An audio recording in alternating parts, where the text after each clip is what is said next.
What if I do this? Oh yes, the all-new Innova 3320a for your cheaper pleasure. Let's take a look. Innova's been around a while, and man, this thing is everywhere, at least in stores here in Canada. These things are all over the place. Canadian Tire, Walmart, what have you. Big box stores, Innova is usually there to be found.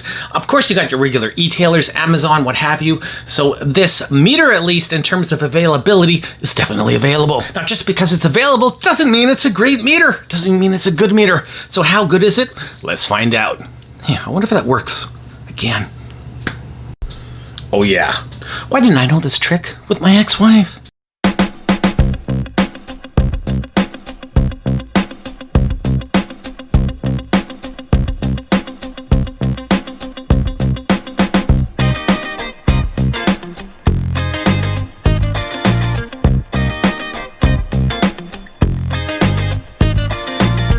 Innova ships in that bubble wrap, as you saw. Hey, no worries there. Keeps it safe during transit.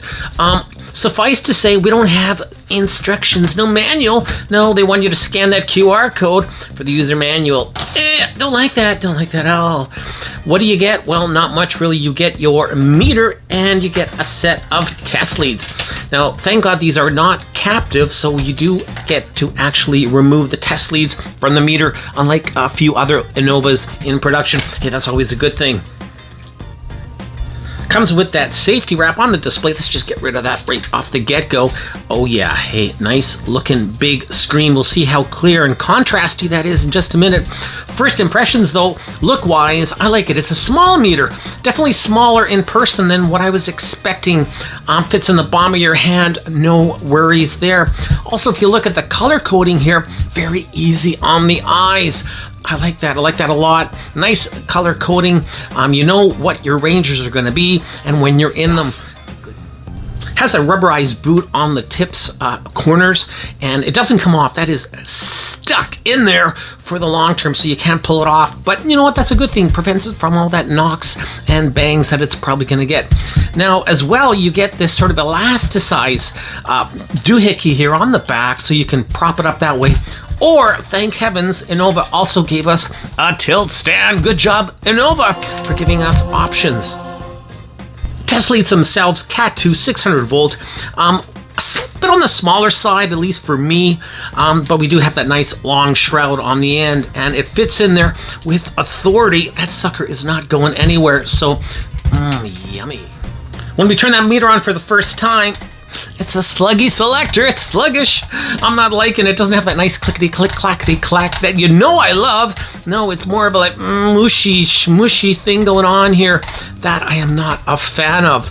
Now that display though, nice and big and bold, fairly contrasty, and you know, let's face it, we need that because there's no backlight on this meter. No backlight on the 3320, and that's too bad. So if you're gonna change a breaker, for instance, on the panel, and you gotta close that mains power supply, you're working in the dark, you need a flashlight because this meter has no backlight. Bummer. Well, let's start off with a closer look at that selector switch, starting at the midnight or off position. DC volts up to 600 volts. AC volts up to 600 volts. Resistance up to 20 mega ohm. AC milliamps up to 200 milliamps. Diode test. Audible continuity. Battery load test from 1.5 to 12 volts. DC milliamps up to 200 milliamps. Finally, high current amps unfused up to 10 amps DC.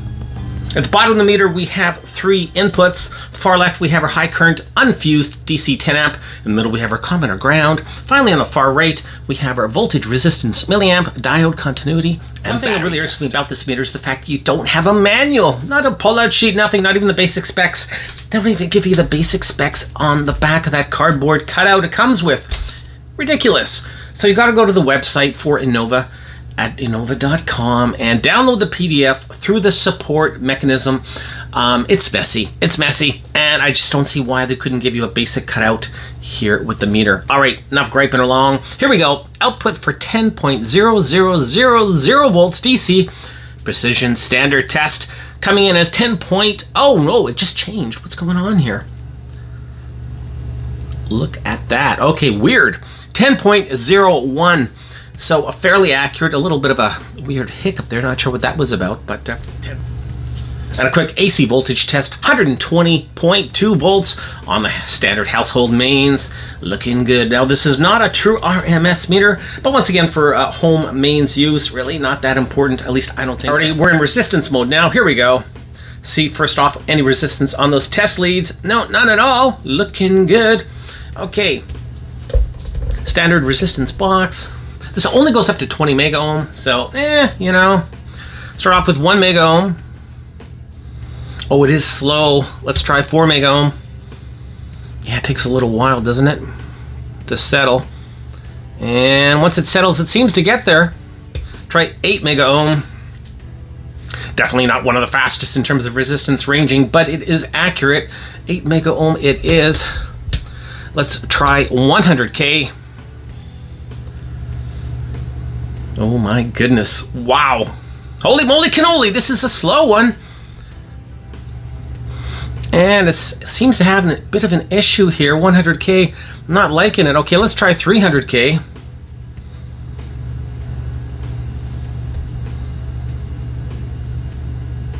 $600K. There you go. Try 400K. Better.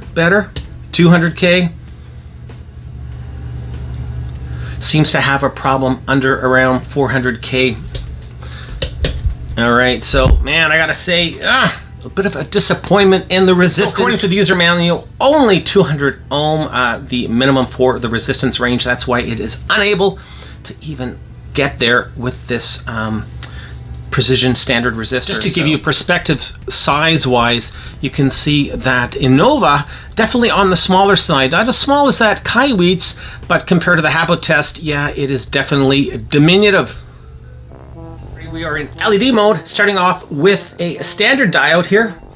And survey says, oh, there's a forward voltage drop. Okay, now the LEDs, nothing.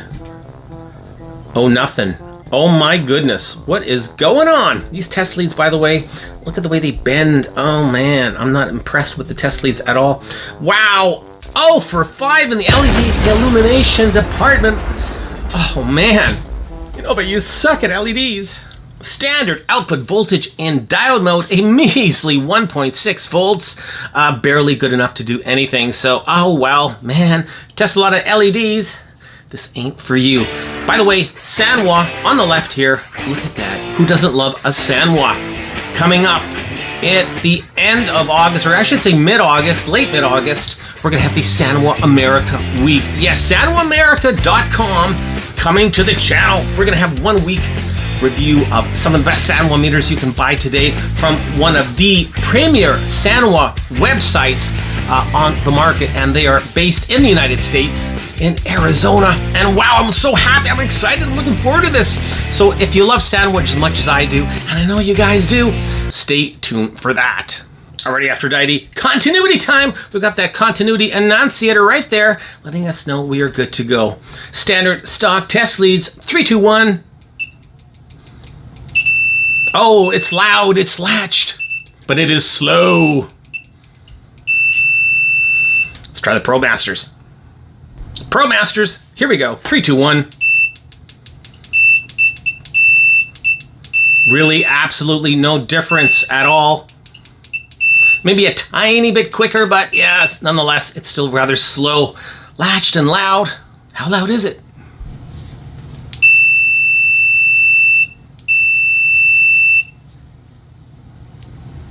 Now that is definitely freaking loud. 87.3 decibels. Whoa.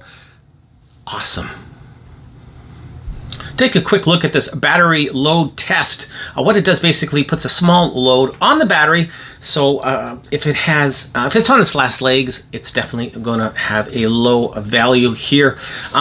Battery load test goes from 1.5 to 12 volts, so you can test that car battery as well, not a problem.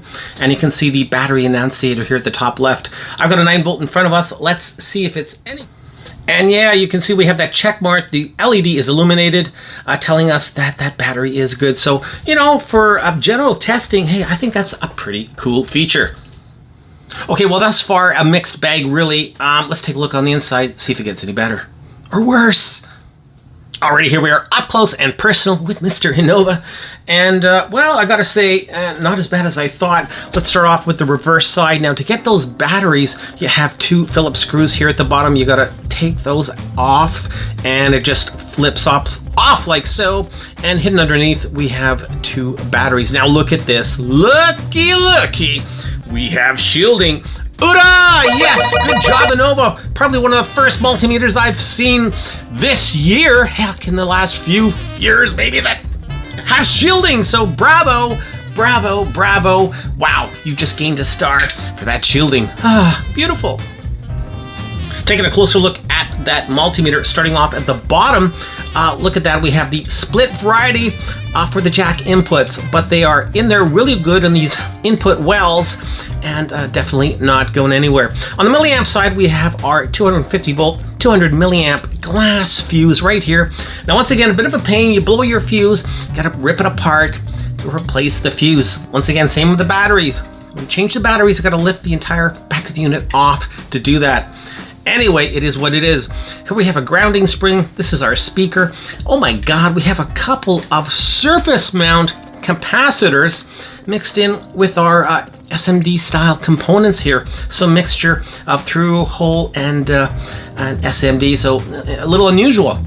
But man, oh man, I'm loving that high-powered resistor. 1 PTC as well. I don't see any MOVs per se. Here is our tiny little current shunt. Remember, that high current 10 amp input is unfused. So that's all you've got right there. Over here we have an op amp, and it looks like a drunken oscillator. A little weird, that tin can on its side like that. Main IC, of course, here is cobbed. And that's about it. Looks like we have a couple of trim pots here. VR1, actually 1 trim pot rather, but or is that a trim pot as well? It's another one. So we have a couple of trim pots. So do have some adjustable calibration user side if that turns your crank. Overall, not bad. A little on the unusual side. Yeah, let's put it back together. Come back with my closing thoughts. Closing thoughts on the Innova 3320. You know what? I think this is more hype than actual, fantasticness, whatever you want to call it. This meter is not nearly as good or as, well done as I thought it was going to be. Really slow resistance mode, and I mean, that whole continuity thing, it was loud, but dang, it was slow as well. Yeah, maybe I'm nitpicking, but we don't have a backlight on this either. Now, that display is big, it's bold, it's contrasty, but we have no backlight, and that kind of sucks. You got some decent input protection. Yes, you could say that. And that battery load test feature is kind of unique, kind of niche, and I think it'll work for some people. But at the end of the day, for this price, I mean, we're talking about 45 to 50 bucks Canadian, about 35 or so US dollars. I think that there is much better. And dang rates, I'm gonna give it 1 star just for that shielding. Oh my God. Wow, that was a pleasant surprise. But shielding isn't everything.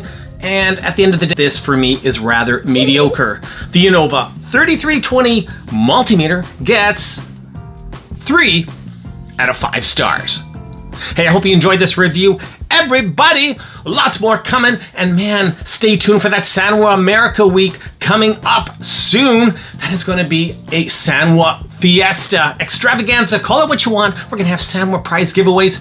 We are going to have a couple of great people from darrenwalker.com and a live stream as well, and answering all questions and giving away goodies too. So stay tuned for that. Hey, till the next one, keep on testing.